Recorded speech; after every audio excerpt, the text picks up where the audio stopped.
Hello to all. Today I wanted to address how can I avoid giving away my power? Because loving yourself means being true to yourself. As you are not your mother, your father, your sibling, your spouse, or anyone else. So stop living the life that they want you to live. Live your own life. Many of us find ourselves working to please someone in order to gain their love and affection.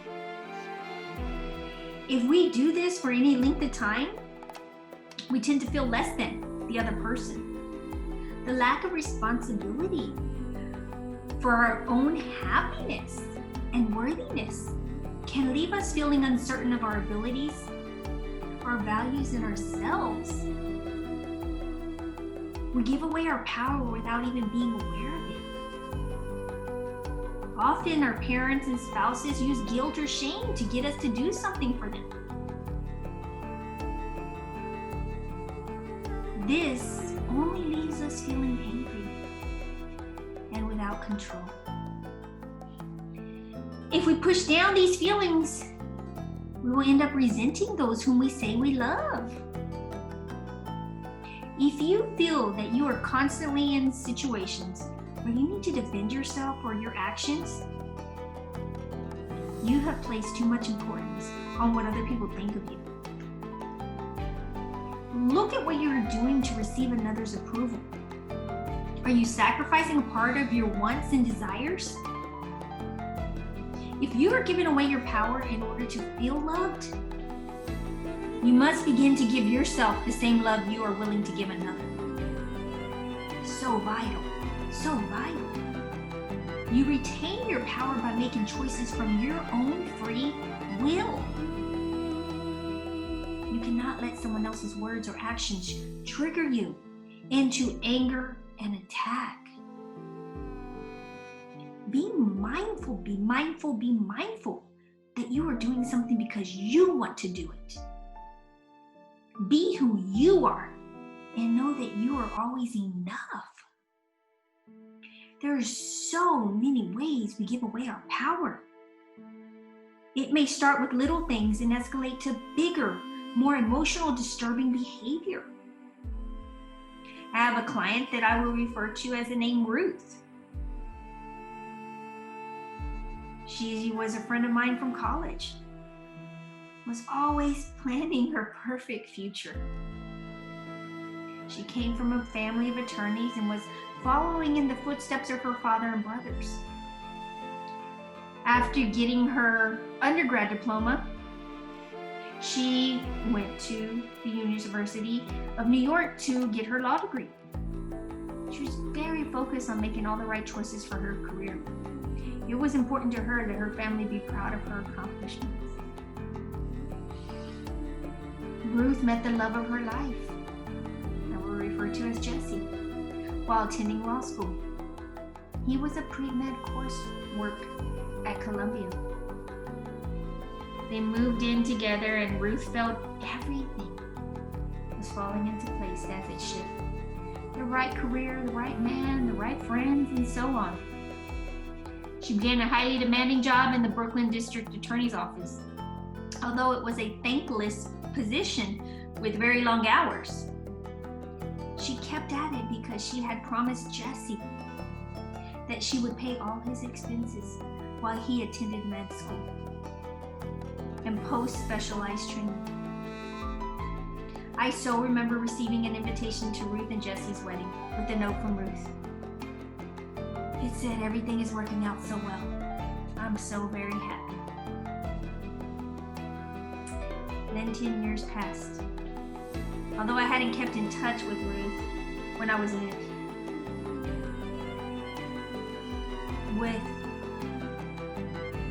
my practices and as I was doing my protocols of spirituality, I went to go visit her and her family. We arranged to have coffee and catch up. As I was visiting her hometown. When I saw her, I was stunned. The years had not been kind to her. She looked so unhappy, so estranged. But what I did notice was that the only thing that remained was her same smile. Naturally, I asked what was going on with her. Turned out that Jesse had not been the man of her dreams. After becoming a doctor, Ruth explained, he became a narcissistic. He thought he was God's gift to women because the young nurses were throwing themselves at him.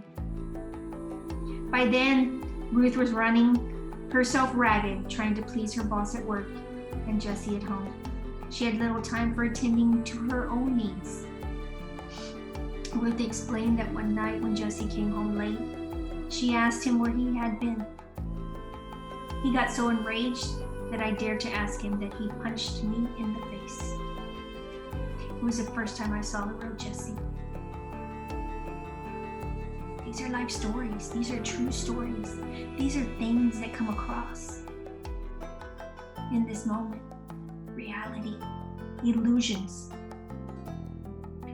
Ruth said she was too afraid to call the police. I didn't want the neighbors to know, and I certainly didn't want anyone at work to find out. And unfortunately, all too frequently, many, as Jesse and Ruth did, took the silence as a sign of weakness. And so the battle continued.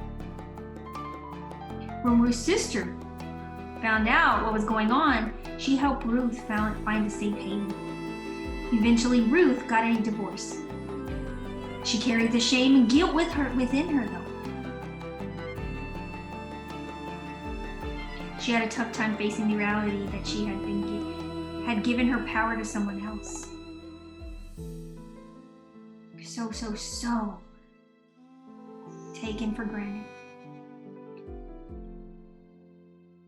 She kept getting mixed up with guys who were abusive. But thanks to her sister, who was an angel in disguise for every moment for her saving grace, she started seeing a therapist.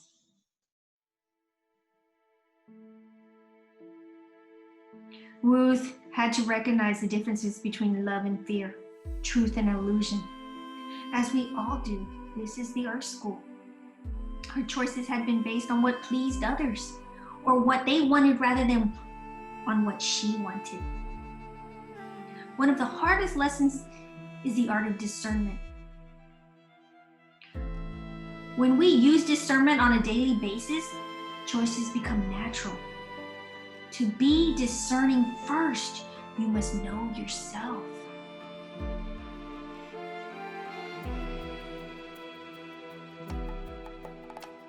Take care of yourself first so that you will be able to take care of others. When you are centered in your being and aware of your power, you are able to see the love and truth, as well as the falseness in everyone. As you listen to others with a heightened awareness, you will hear between the words to what they really mean. Instead of making choices on other people's opinions, honor who you are. Just like Ruth and so many others, she had gone out of her way to please others and was afraid of what others would think, that she lost sight of her ability to make practical decisions that were right for her. When you honor yourself,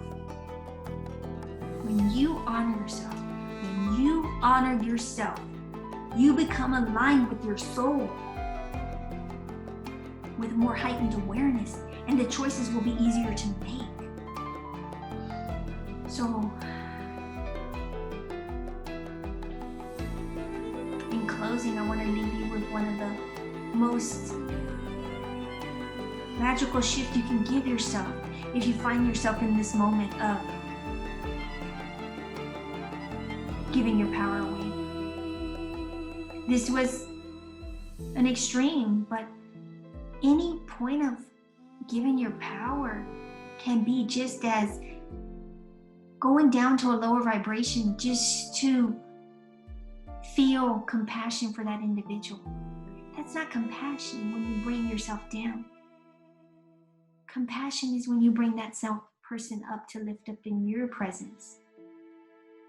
Different exchanges of energy really react in different ways. And we don't know that until we feel the person of us being thyself. Because then you'll recognize the difference between thyself and others. Feeling is the presence of knowing thyself, and to master that feeling into a vibration that allows you the power to guide someone in a presence of worthiness rather than giving that person the worthiness are very different exchanges. And you can always start by giving yourself kindness. And these are special words that really help develop this skill.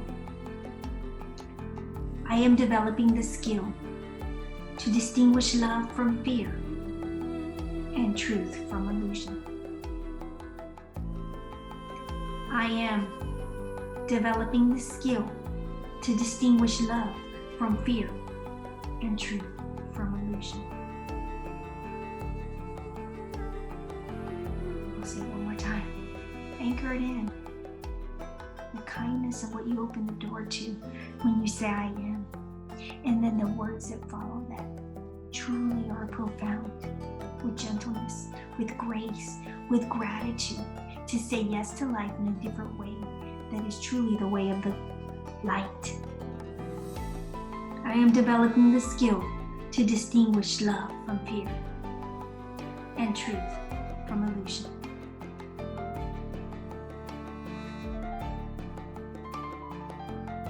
May that truth anchor you and all others who are looking for the way and seem to be lost in this illusion. All is well. Much light and love.